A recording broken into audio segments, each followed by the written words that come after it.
دوستو، مسلمانوں کے لیے ایک بہت بڑی خوشخبری آئی ہے جس کو ہم آپ کو بتانے جا رہے ہیں۔ دوستو، ہم جانتے ہیں کہ اس وقت ہمارے ملک ہندوستان کے حالات کیسے ہیں۔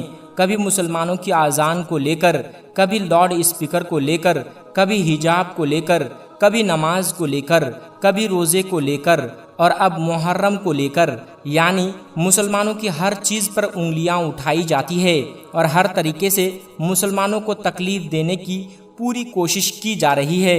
لیکن دوستو، آپ کو صبر کرنا ہے، اور آج کی اس ویڈیو میں ہم آپ کو جو بتانے جا رہے ہیں اس کو سن کر آپ سمجھ جائیں گے کہ یہ سب جو ہو رہا ہے اس میں اللہ تبارک و تعالیٰ کی بڑی حکمت چھپی ہوئی ہے۔ پیارے دوستو، ظلم زیادہ دیر تک نہیں ٹک سکتا، ظلم کرنے والا ذلیل و خوار ہو جاتا ہے۔ دوستو، ہم لاچار ہیں، لیکن اللہ تبارک و تعالی ہر شے پر قادر ہیں، وہ قادر مطلق ہیں۔ پیارے دوستو، جیسا کہ ہم سب جانتے ہیں کہ کچھ لوگ شہرت حاصل کرنے کے لیے اور کچھ سیاست دان اپنی سیاست کو گرم رکھنے کے لیے مسلمانوں کا سہارا لیتے ہیں۔ بغیر مسلمانوں کا سہارا لیے نہ شہرت حاصل ہو سکتی ہے اور نہ ہی سیاست چل سکتی ہے۔ ان لوگوں کے گھروں میں مسلمانوں کی وجہ سے ہی روٹیاں پک رہی ہے۔ دوستو، ایسے وقت میں جو بڑی خبر آ رہی ہے، آپ لوگوں کو یاد ہوگا کہ کچھ دن پہلے راج ٹھاکرے نے کہا تھا کہ اگر 3 مئی سے پہلے مسجدوں سے لاؤڈ اسپیکر نہیں ہٹائے گئے تو مسجدوں کے باہر اذان کے وقت لاؤڈ اسپیکر میں ہنومان چالیسا پڑھا جائے گا اور بجایا جائے گا۔ دوستو، اس معاملے کو دیکھتے ہوئے قانون اور حکومت نے اس پر بڑا فیصلہ لے لیا ہے۔ مسلمانوں کے لیے یہ بہت اچھی خبر ہے، یعنی آپ کو بتا دیں کہ اذان سے 15 منٹ پہلے اور اذان کے 15 منٹ بعد تک کوئی بھی ہنومان چالیسا نہیں بجا سکتا، اور یہ بھی کہا گیا ہے کہ مسجد سے 100 میٹر کی دوری پر ہی یہ سب بجایا جا سکتا ہے، یعنی کسی بھی مسجد کے 100 میٹر کے اندر کوئی بھی لاؤڈ اسپیکر پر ہنومان چالیسا یا کوئی چیز نہیں بجا سکتا۔ دوستو، مذہب اسلام ایسا دین ہے جس کو جتنا زیادہ دبانے کی کوشش کی جائے گی یہ اتنا ہی زیادہ بلند ہوگا اور اتنی ہی تیزی کے ساتھ پھیلے گا۔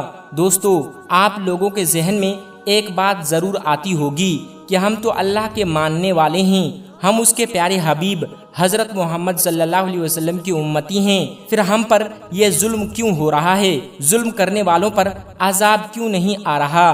تو دوستو، ہم آپ کو بتا دیں کہ ذرا اپنے آپ کو دیکھیں۔ یہ بات شاید کڑوی لگے، لیکن حقیقت یہی ہے کہ اپنے گھر کے حالات دیکھیں۔ آج کون سا گناہ ہے جو ہم نہیں کر رہے ہیں؟ آج ہمارے گھروں میں ناچ گانے ہو رہے ہیں، مسجد سے اذان کی آواز آ رہی ہے، لیکن ہمارے گھروں میں ٹی وی کی آواز پوری چل رہی ہے، مسجد سے اذان کی آواز آ رہی ہے اور ہم ہیڈ فون لگا کر گانے سن رہے ہیں۔ تو دوستو، اب آپ ہی بتائیے کہ ہم پر آزمائش کیوں نہ آئے؟ پیارے دوستو، یہ تو بہت چھوٹی آزمائش ہے، کیونکہ ہم اپنے پیارے نبی حضرت محمد صلی اللہ علیہ وسلم کی امتی ہیں۔ آپ نے اکثر بیانات میں سنا ہوگا کہ بہت سے قومیں ایسی گزری ہیں جنہیں ان کے گناہوں کی وجہ سے اللہ تبارک و تعالیٰ نے تباہ کر دیا۔ آپ نے حضرت لوط علیہ السلام کی قوم کا انجام تو ضرور سنا ہوگا کہ کس طرح اللہ تبارک و تعالیٰ نے ان کی قوم کو ہلاک کر کے نشان عبرت بنا دیا۔ لیکن دوستو، ہم اللہ تعالیٰ کے پیارے نبی حضرت محمد صلی اللہ علیہ وسلم کے امتی ہیں، اسی وجہ سے ہم پر اتنا بڑا عذاب نازل نہیں ہو رہا، ورنہ ہمارے گناہوں کی وجہ سے ہم پر بھی بہت بڑا عذاب آ سکتا تھا۔ وہ تو ہمارے پیارے آقا حضرت محمد صلی اللہ علیہ وسلم کا صدقہ، ان کا عظیم احسان ہے کہ ان کی وجہ سے ہم پر اتنے بڑے بڑے عذاب نازل نہیں ہو رہے۔ آج ہمیں جو سنایا جا رہا ہے یہ صرف اور صرف ہمارے گناہوں کی وجہ سے ہے۔ آج ہمیں جو ستایا جا رہا ہے یہ صرف اور صرف ہمارے گناہوں کی وجہ سے ہے۔ پیارے دوستو، آج ہی ہم گناہوں سے رک جائیں، اپنے دین اسلام پر چلنا شروع کر دیں اور ہمارے آخری نبی حضرت محمد صلی اللہ علیہ وسلم نے جو کچھ ہمیں سکھایا ہے اس پر عمل کرنا شروع کر دیں تو پوری دنیا ہمیں عزت کی نگاہ سے دیکھے گی۔ آج جو بھی مسلمان بدنام ہیں وہ حقیقی مسلمان نہیں، وہ مکمل مسلمان نہیں، بلکہ آدھا ادھورا مسلمان ہے، اس لیے دنیا اسے ذلیل کرتی ہے اور دنیا کی نظر میں اس کی کوئی وقعت نہیں رہتی۔ دوستو، اللہ تبارک و تعالیٰ سے دعا ہے کہ اللہ تعالیٰ ہمیں اور آپ کو سچا اور پکا مسلمان بننے کی توفیق عطا فرمائیں، اور اللہ تبارک و تعالیٰ سے دعا ہے کہ ہمارے جتنے بھی دینی بھائی بہن پریشانیوں اور مصیبتوں میں گرفتار ہیں، اللہ تعالیٰ ان سب کو ہر پریشانی اور مصیبت سے نجات عطا فرمائیں، آمین ثم آمین۔ دوستو، جب یزید نے امام حسین رضی اللہ تعالی عنہ کو بیعت کرنے کو کہا، یعنی غلط کام میں اس کا ساتھ دینے کو کہا، تو حضرت امام حسین رضی اللہ تعالی عنہ نے اسے صاف صاف انکار کر دیا۔ یہ سن کر یزید نے اپنی فوج کو حکم دیا کہ اگر امام حسین میری بیعت نہ کرے تو انہیں قتل کر دیا جائے۔ یہ دیکھ کر حضرت امام حسین رضی اللہ تعالی عنہ نے خون خرابے سے بچانے کے لیے مدینہ چھوڑنے کا فیصلہ کر لیا۔ پھر امام حسین اپنے چند ساتھیوں کے ساتھ مدینہ منورہ چھوڑ کر روانہ ہو گئے، جن میں عورتیں بھی تھیں، بچے بھی تھے، جوان بھی تھے اور بوڑھے بھی تھے۔ کل ملا کر یہ 72 لوگوں کا قافلہ تھا۔ چلتے چلتے یہ قافلہ کربلا کے میدان میں جا پہنچا، اور کربلا کے میدان میں جا کر آپ نے اپنا پڑاؤ ڈال دیا، مگر پیچھے پیچھے یزید کی فوج بھی کربلا کے میدان میں آ پہنچی۔ سب سے پہلے تو یزیدی فوج نے پانی پر اپنا قبضہ کر لیا، یعنی امام حسین اور ان کے ساتھیوں پر پانی بند کر دیا گیا۔ اس کے بعد یزیدی فوج نے امام حسین اور ان کے ساتھیوں پر طرح طرح کے ظلم و ستم شروع کر دیے۔ 9 محرم کے دن انہوں نے امام حسین کے قافلے پر حملہ کرنے کا ارادہ کیا۔ یہ دیکھ کر امام حسین نے حضرت عباس سے فرمایا، اے عباس، یزیدی فوج کے پاس جاؤ اور ان سے کہو کہ نواسۂ رسول فرماتے ہیں کہ انہیں 1 رات کی مہلت دی جائے تاکہ وہ اللہ کی عبادت کر سکیں۔ پھر حضرت عباس یزیدی فوج کے پاس جاتے ہیں اور ان کو حضرت امام حسین کا پیغام سناتے ہیں۔ یہ سن کر یزیدی فوج کا کمانڈر ہنسنے لگا اور سوچنے لگا کہ 1 رات کی پیاس سے ان کا اور برا حال ہو جائے گا اور صبح تک شاید یزید کی بات مان لیں گے۔ یہ سوچ کر یزیدی فوج نے حضرت امام حسین کو 1 رات کی مہلت دے دی، اور یہ فیصلہ کیا گیا کہ اب جنگ 9 محرم کو نہیں بلکہ 10 محرم کے دن ہوگی۔ اس کے بعد 9 محرم کی رات آ گئی۔ رات بھر حضرت امام حسین اور ان کے ساتھیوں نے اللہ کی عبادت کی۔ پھر رات ڈھلنے لگی اور صبح کا سورج طلوع ہو گیا۔ امام حسین نے حضرت علی اکبر سے فرمایا، بیٹے جاؤ اذان دو۔ اس کے بعد حضرت علی اکبر نے اذان دی اور فجر کی نماز شروع کر دی۔ اتنے میں یزیدی فوج نے نماز کے دوران ہی امام حسین کے قافلے پر حملہ شروع کر دیا۔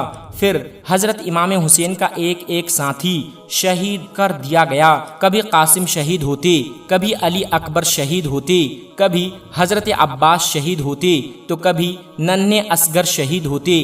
ایک ایک کر کے آل رسول شہید ہوتے گئے۔ جب کوئی بھی باقی نہ رہا تو امام حسین اپنے ہاتھ میں تلوار لیے باہر نکلتے ہیں اور دوسرے خیمے کی طرف جاتے ہیں جہاں آپ کی بہنیں اور بیٹیاں اللہ کی عبادت کر رہی ہوتی ہے۔ حضرت امام حسین رضی اللہ تعالی عنہ فرماتے ہیں، اے میری بہنوں، اے میری بیٹیوں، اپنے حسین کا آخری سلام قبول کرو۔ پھر آپ اس خیمے سے باہر نکلتے ہیں اور دوسرے خیمے میں جاتے ہیں جہاں آپ کے شہزادے امام زین العابدین بیماری کی حالت میں کمزور پڑے ہوئے تھے۔ حضرت امام حسین فرماتے ہیں، اے میرے پیارے بیٹے، اٹھو اور اپنے باپ کا آخری سلام قبول کرو۔ یہ سن کر امام زین العابدین فوراً اٹھتے ہیں اور دیکھتے ہیں کہ امام حسین کے ہاتھ میں تلوار ہیں۔ پھر آپ زین العابدین سے فرماتے ہیں، یزیدیوں نے ہمارے خاندان یعنی اہل بیت کو شہید کر دیا ہے۔ اپنے نانا کے دین کو بچانے کے لیے میرے لخت جگر شہادت کا جام پی چکے ہیں۔ بس اتنا سنتے ہی امام زین العابدین کسی چیز کا سہارا لے کر اٹھتے ہیں اور عرض کرتے ہیں، بابا مجھے اجازت دے دیجئے، میں میدان جنگ میں جاؤں گا۔ یہ سن کر حضرت امام حسین فرماتے ہیں، بیٹا بیمار شخص کو جہاد کرنے کی اجازت نہیں، تم خاندان اہل بیت کے چراغ ہو اور تمہیں تو یزید کے دربار میں خطبہ بھی دینا ہے۔ یہ سن کر امام زین العابدین کی آنکھوں سے آنسو جاری ہو گئے۔ اس کے بعد حضرت امام حسین ان سے الوداع کہتے ہیں اور میدان کربلا کی طرف روانہ ہو جاتے ہیں۔ امام حسین جیسے ہی میدان کربلا میں پہنچتے ہیں تو سب سے پہلے یزیدی فوج سے مخاطب ہو کر فرماتے ہیں، اے لوگو، میں تمہارے پیارے نبی حضرت محمد صلی اللہ علیہ وسلم کا نواسا اور حضرت علی کا جگر گوشہ حسین ہوں۔ میں وہ ہوں جس نے تمہارے نبی صلی اللہ علیہ وسلم کے کندھوں پر کھیلنا سیکھا۔ میں وہ ہوں جس کو تمہارے نبی حضرت محمد صلی اللہ علیہ وسلم نے اپنے سینے پر سلایا۔ میں وہ حسین ہوں جس کے بارے میں تمہارے نبی فرمایا کرتے تھے کہ حسین مجھ سے ہیں اور میں حسین سے ہوں۔ اے لوگو، میں وہی ہوں جو نماز کے دوران اپنے نانا کی پشت پر سوار ہو جاتا تھا تو میرے نانا میرے احترام کی وجہ سے اپنے سجدے کو لمبا کر دیا کرتے تھے تاکہ کہیں میں گر نہ جاؤں۔ اے لوگو، آج تم نے حسین کو رلایا ہے، تم نے اپنے ہاتھوں سے ہی اس دنیا کے بدلے دوزخ خرید لی ہے۔ اے لوگو، بتاؤ میرا قصور کیا ہے، میرا گناہ کیا ہے؟ کیا میں نے کوئی نماز قضا کی ہے؟ کیا میں نے کسی کا حق مارا ہے؟ کیا میں نے کسی پر ظلم کیا ہے؟ یہ سن کر یزیدی فوج کے کمانڈر نے سوچا کہ کہیں حسین کی باتوں کا لوگوں پر اثر نہ ہو جائے، اس لیے اس نے کہا کہ حسین کی بات مت سنو، حملہ کر دو۔ بس یہ کہنا تھا کہ چاروں طرف سے حملہ شروع ہو گیا۔ راوی لکھتے ہیں کہ اس سے پہلے نہ ایسا ظلم کسی پر ہوا تھا اور نہ قیامت تک ہوگا، کیونکہ ایک طرف 22,000 کی فوج تھی اور دوسری طرف 3 دن کا بھوکا پیاسا اکیلا اور تنہا حسین ابن علی تھے۔ اس کے بعد حضرت امام حسین شیر کی طرح دشمنوں پر ٹوٹ پڑے اور گرد و غبار ہوا میں اڑنے لگا۔ ہزاروں یزیدی ایک ایک کر کے امام حسین کے تلوار سے مارے جانے لگے۔ علی کے شیر کے ہاتھ میں علی کی تلوار تھی اور رسول اللہ صلی اللہ علیہ وسلم کے گھوڑے پر سوار تھے۔ آپ دشمنوں کو اس طرح کاٹ رہے تھے جیسے کوئی گاجر مولی کاٹتا ہے۔ تاریخ میں لکھا ہے کہ یزیدی فوج بھاگتے بھاگتے کوفہ تک جا پہنچی۔ اتنے میں عمر بن سعد کہتا ہے کہ اے شمر، خاموش کیوں ہو؟ سب ایک ساتھ حسین پر حملہ کرو، تبھی ان پر قابو پایا جا سکتا ہے۔ ڈر کے مارے شمر کہتا ہے، اگر میں جاؤں گا تو مارا جاؤں گا۔ جو حسین کے بچوں سے نہ لڑ سکا اور انہیں دھوکے سے شہید کیا گیا، وہ حسین سے کیا لڑے گا؟ اور حسین کی رگوں میں تو علی کا خون دوڑ رہا ہے اور رسول اللہ صلی اللہ علیہ وسلم کا بھی خون دوڑ رہا ہے۔ اتنے میں عمر بن سعد چیخ کر کے کہنے لگا، جاؤ اور حسین کے خیموں میں آگ لگا دو۔ اس کے بعد حضرت امام حسین رضی اللہ تعالیٰ عنہ کے خیموں میں آگ لگا دی گئی۔ پھر عمر بن سعد نے کہا، اے لوگو، حسین پر ایک ساتھ تیر چلاؤ۔ اس کے بعد ہزاروں کی فوج نے حضرت امام حسین رضی اللہ تعالیٰ عنہ پر ایک ساتھ تیر برسانا شروع کر دیے۔ حضرت امام حسین کبھی فوج کی طرف جاتے اور کبھی خیموں کی طرف واپس آتے۔ اتنے میں عمر بن سعد نے کہا، جس کے پاس جو چیز موجود ہے وہ حسین پر پھینکو۔ اس کے بعد کسی نے نیزہ مارا، کسی نے تلوار پھینکی، کوئی تیر چلا رہا تھا اور کوئی پتھر پھینک رہا تھا، اور جس کے پاس پھینکنے کے لیے کوئی چیز نہ تھی وہ کربلا کی گرم مٹی اٹھا اٹھا کر پھینک رہا تھا۔ اتنے میں کربلا کے میدان میں ایک آواز گونجنے لگی، ایک غیبی سی صدا آئی، حسین رک جاؤ، تم کامیاب ہو گئے۔ امام حسین نے جیسے ہی یہ آواز سنی تو اپنا سر جھکا لیا، اپنے ہاتھ روک لیے اور اللہ تعالیٰ کا شکر ادا کرنے لگے۔ اس کے بعد بھی پتھر، نیزے، تلواریں، تیر اور کربلا کی گرم مٹی آپ پر پڑتی رہی۔ اتنے میں حضرت امام حسین اپنے گھوڑے کی پشت سے زمین پر آ گئے۔ عمر بن سعد نے سوچا کہ یہی اچھا موقع ہے کہ انہیں قتل کر دیا جائے۔ عمر بن سعد چیخ چیخ کر کہنے لگا، کھڑے کھڑے منہ کیا دیکھ رہے ہو؟ جاؤ اور حسین کا سر قلم کر دو تاکہ یہ خبر یزید تک پہنچ جائے اور ہمیں انعام ملے۔ اس کے بعد جو بھی حضرت امام حسین کا سر قلم کرنے کے لیے آپ کے قریب جاتا وہ امام حسین کی آنکھوں میں